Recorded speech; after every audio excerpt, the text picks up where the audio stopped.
जज अनुपमा से कहते हैं कि अब समय आ गया है कि वो खाना बनाना शुरू करें। दूसरी तरफ प्रेम को भी अपना पहला टास्क शुरू करने के लिए कहा जाता है। दोनों अपने अपने कैफे में खाना बनाना शुरू कर देते हैं।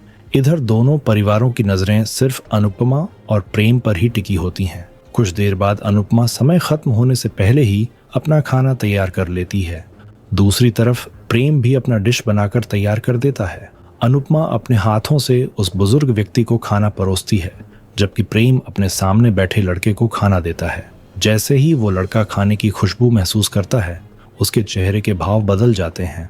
दूसरी तरफ वो बुजुर्ग व्यक्ति पहला निवाला खाते ही अचानक बोल पड़ते हैं, ऐसा नहीं हो सकता। उनकी बात सुनकर वहां मौजूद सभी लोग हैरान रह जाते हैं।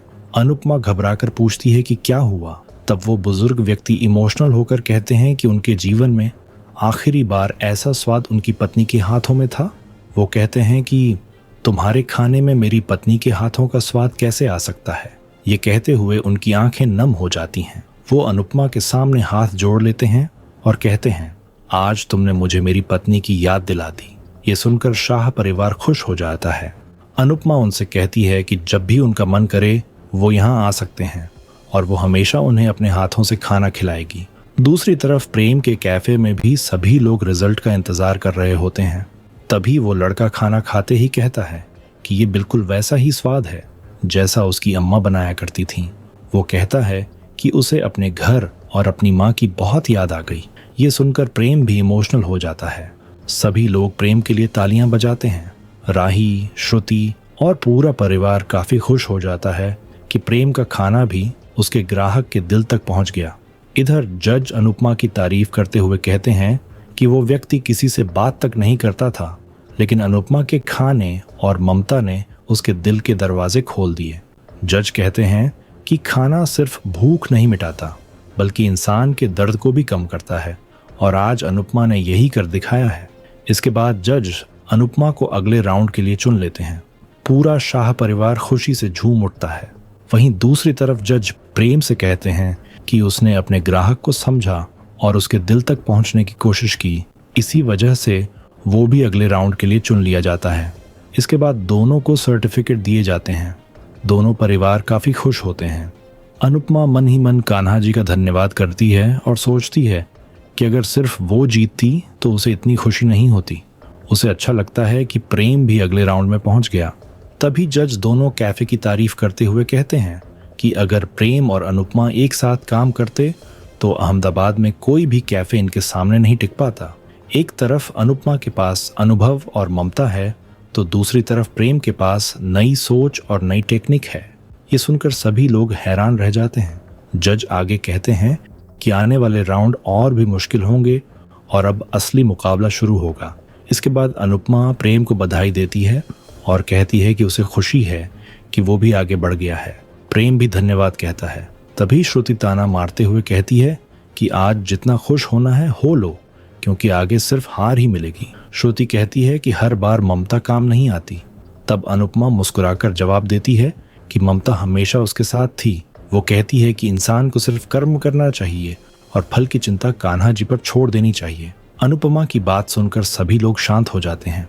दूसरी तरफ तोशु सीधे गौतम के पास पहुंच जाता है और उसे एक वीडियो दिखाता है जिसमें प्रांसी, अंश और प्रेरणा के साथ खुश नजर आ रही होती है। वीडियो देखकर गौतम को गुस्सा आ जाता है। तभी तोशु उसे भड़काते हुए कहता है कि अभी तो सिर्फ वीडियो देखकर दुख हो रहा है, लेकिन सोचिए जब अनुपमा प्रांसी की कस्टडी अंश और प्रेरणा को दिला देगी तब क्या होगा। अगर प्रांसी हमेशा के लिए शाह हाउस चली गई तो फिर कोठारी हाउस में आपकी जगह भी खतरे में पड़ जाएगी। ये सुनकर गौतम गुस्से से आग बबूला हो जाता है। वो तोशु का गला पकड़ लेता है। तोशु डर जाता है, लेकिन फिर भी चालाकी से बात संभाल लेता है। वो कहता है कि मैं तो सिर्फ आपका भला चाहता हूँ। अगर मैं आपकी जगह होता तो अपनी जगह बचाने के लिए कुछ भी कर देता। गौतम गुस्से में कहता है कि कोई भी उससे उसकी जगह और उसकी बेटी को नहीं छीन सकता। इसके बाद वो वहां से चला जाता है। दूसरी तरफ तोशु बहुत खुश हो जाता है। वो सोचता है कि बचपन में वो खिलौनों को लड़ाता था और अब लोगों को लोगों के खिलाफ कर रहा है। वो मन ही मन खुश होता है कि अब घर में बहुत बड़ा तमाशा होने वाला है। इसके बाद अनुपमा सर्टिफिकेट को देख रही होती है। लीला कहती है कि वो बूढ़ा आदमी तो किसी से बात भी नहीं कर रहा था, लेकिन आखिर में उसने तेरी कितनी तारीफ की। अनुपमा कहती है कि वो आदमी बहुत अकेला और दुखी था।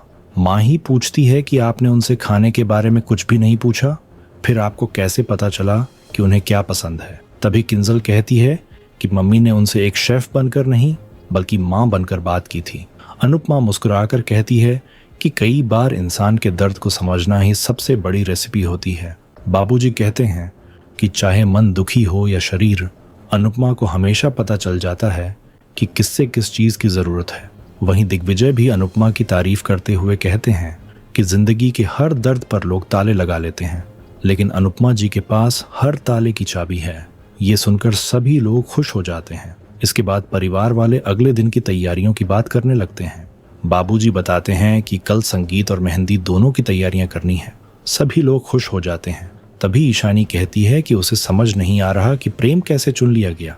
अनुपमा कहती है कि प्रेम में हुनर है, उसे स्वाद की समझ है, और अगर वो अच्छा खाना बनाता है तो उसके आगे बढ़ने में कोई हैरानी नहीं होनी चाहिए। अंश कहता है कि प्रेम में घमंड बहुत ज्यादा है और उसे अपने लोगों की भावनाओं की भी परवाह नहीं है। अनुपमा उसे समझाती है कि किसी के हुनर को उसकी कमियों से अलग देखकर ही सही फैसला किया जा सकता है।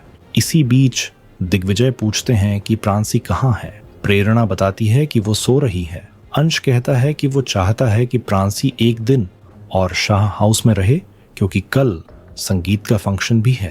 प्रेरणा भी कहती है कि उसने प्रांसी के लिए एक सरप्राइज रखा है। तभी अचानक गौतम वहां पहुंच जाता है। वो गुस्से में कहता है कि उसकी बेटी कहीं नहीं रुकेगी और वो अभी उसके साथ जाएगी। ये सुनते ही पूरे घर का माहौल बदल जाता है। दूसरी तरफ तोशु मन ही मन खुश हो जाता है और पाखी से कहता है कि अब असली ड्रामा शुरू होने वाला है। अनुपमा उसके सामने खड़ी हो जाती है और कहती है कि इस घर में बिना बुलाए मेहमानों का भी स्वागत किया जाता है, लेकिन उसकी आंखों में आज भी सिर्फ नफरत और शैतानी दिखाई दे रही है। गौतम गुस्से में कहता है कि वो यहाँ मेहमान बनकर नहीं आया है, वो अपनी बेटी प्रांसी को लेने आया है और उसे अभी के अभी वापस चाहता है। वो जोर जोर से चिल्लाने लगता है। ये देखकर अनुपमा उसे अपनी आवाज नीचे रखने के लिए कहती है, लेकिन गौतम लगातार हंगामा करता रहता है। तभी माँ ही उसे जवाब देती है कि अगर उसे सच में अपनी बेटी की इतनी चिंता होती तो वो इतनी जोर से नहीं चिल्लाता। वो कहती है कि प्रांसी अंश के साथ खुश रहती है, लेकिन गौतम के पास जाते ही डर जाती है। गौतम माँ ही पर गुस्सा करता है, लेकिन अनुपमा उसे रोक देती है। इसी बीच अंश भी आगे आ जाता है। गौतम कहता है कि प्रांसी उसकी बेटी है क्योंकि उसकी रगों में उसका खून दौड़ता है। ये सुनकर अनुपमा उससे सवाल पूछती है कि अगर वो इतना बड़ा पिता है तो उसे अपनी बेटी की उम्र, उसके टीके, उसकी पसंद और उसकी एलर्जी के बारे में कुछ क्यों नहीं पता। गौतम एक भी सवाल का जवाब नहीं दे पाता। तभी अंश एक एक बात बताता है। वो कहता है कि प्रांसी 1 साल, 2 महीने और 10 दिन की हो चुकी है। उसे कौन कौन से टीके लगे हैं, उसका अगला टीका कब लगेगा, उसके कितने दांत आए हैं और उसे किस चीज से एलर्जी है, उसे सब कुछ याद है। ये सुनकर अनुपमा कहती है कि सिर्फ खून का रिश्ता ही पिता नहीं बनाता, जिम्मेदारी और प्यार भी इंसान को पिता बनाते हैं। बाबूजी भी अंश की तारीफ करते हैं और कहते हैं कि दूर रहकर भी उसने अपने फर्ज को कभी नहीं भुलाया। गौतम गुस्से में धमकी देता है कि वो सबको कोर्ट के चक्कर लगवाएगा। तभी माही भी आगे आकर कहती है कि वो कोर्ट में उसके खिलाफ गवाही देगी। वो बताएगी कि गौतम ने प्रार्थना और उसके साथ किस तरह बुरा व्यवहार किया था। वो ये भी कहती है कि गौतम ने कभी प्रांसी को पिता का प्यार नहीं दिया। इसी दौरान ईशानी पूरे मामले की वीडियो रिकॉर्डिंग कर रही होती है। तभी दिग्विजय गौतम को शांत रहने के लिए कहते हैं।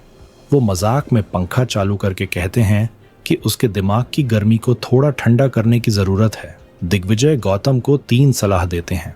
पहली, शाह हाउस से दूर रहना, दूसरी, अंश से दूर रहना और तीसरी, अनुपमा जी से बहुत दूर रहना। वो साफ कहते हैं कि अभी वो प्यार से समझा रहे हैं, लेकिन जरूरत पड़ी तो तरीका भी बदल सकते हैं। लीला कहती हैं कि शाह परिवार शरीफ जरूर है लेकिन कमजोर नहीं है। तभी अनुपमा कहती है कि प्रांसी का फैसला अदालत करेगी और अगर अंश को अपनी बेटी के लिए अदालत जाना पड़ा तो वो जरूर जाएगा। गौतम गुस्से में वहां से चला जाता है, लेकिन जाते जाते धमकी देता है कि वो इस घर को इतना रुलाएगा कि शाह हाउस का नाम ही बदल जाएगा। आने वाले एपिसोड में देखने को मिलेगा कि अंश और प्रेरणा की बैचलर पार्टी की शुरुआत होती है। सभी लोग तैयार होकर पार्टी के लिए निकलते हैं। लीला पहले हैरान हो जाती है, लेकिन बाद में बच्चों को जाने की इजाजत दे देती है। पार्टी में अंश, प्रेरणा, माही और बाकी सभी लोग खूब मस्ती करते हैं। तभी राही और प्रेम भी वहां पहुंच जाते हैं। सभी लोग साथ मिलकर डांस करते हैं। लेकिन इसी बीच क्लब में एक लड़की बार बार अंश को देखती रहती है। अंश का ध्यान उस पर नहीं जाता, लेकिन ये नया मोड़ आने वाले समय में बड़ी परेशानी खड़ी कर सकता है। दूसरी तरफ अनुपमा दिया जलाती है, लेकिन अचानक दिया बुझ जाता है। ये देखकर वो घबरा जाती है। अब देखना दिलचस्प होगा कि गौतम की नई साजिश क्या मोड़ लाती है और बैचलर पार्टी में आखिर ऐसा क्या होने वाला है जो सभी की जिंदगी बदल देगा।